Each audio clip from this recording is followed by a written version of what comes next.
I'm Rory Blake. I'm walking twice a day because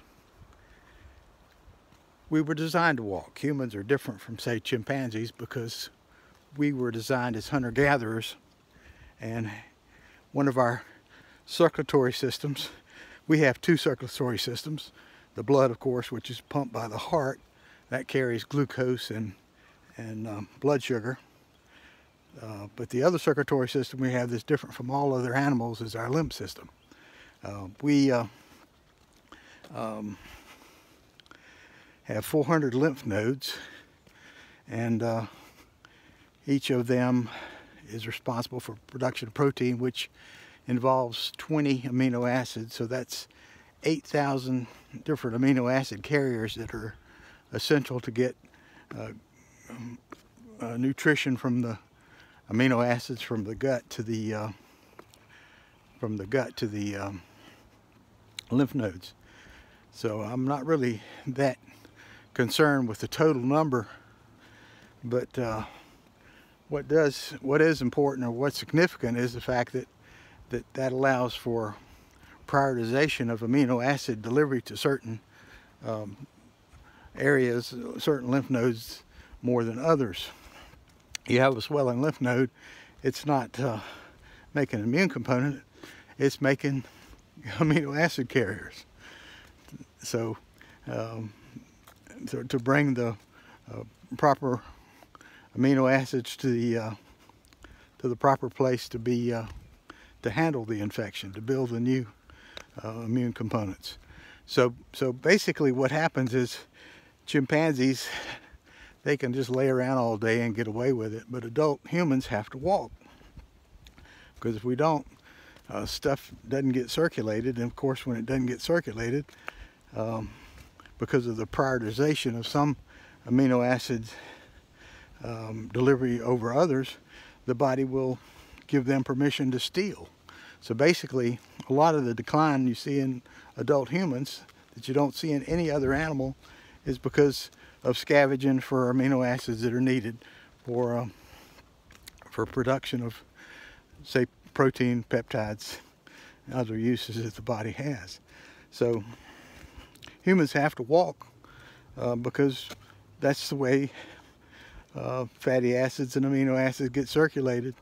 And if they don't get circulated, two things happen. You sit there and you get fatty acids accumulating in areas where they're absorbed, the middle and the bottom. And if you've got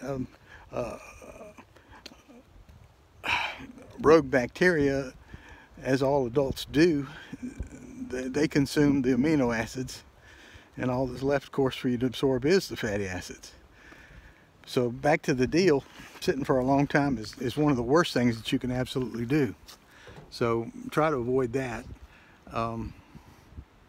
Chimpanzees can get away with it. They've only got just a few dozen, well, 4 dozen maybe, bacteria that are in their gut. But of course, that limits them severely to the amount of reactions that they can have. They're either on or off. They're mad or happy or sad, or, I mean, there's no sad for them. It's either mad, or it's either stimulated or not stimulated. So they're kind of a different deal. Whereas we have a lot of subtlety because we have neurotransmitters being produced by the multitude of different bacteria that we have living in our system. Probably the best illustration is the ability to speak.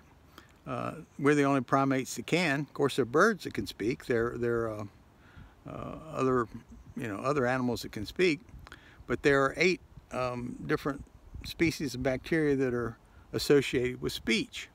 And of course, birds have all 8, and we do, but it's not that they're not intelligent enough, but they just don't have the mechanisms to be able to speak.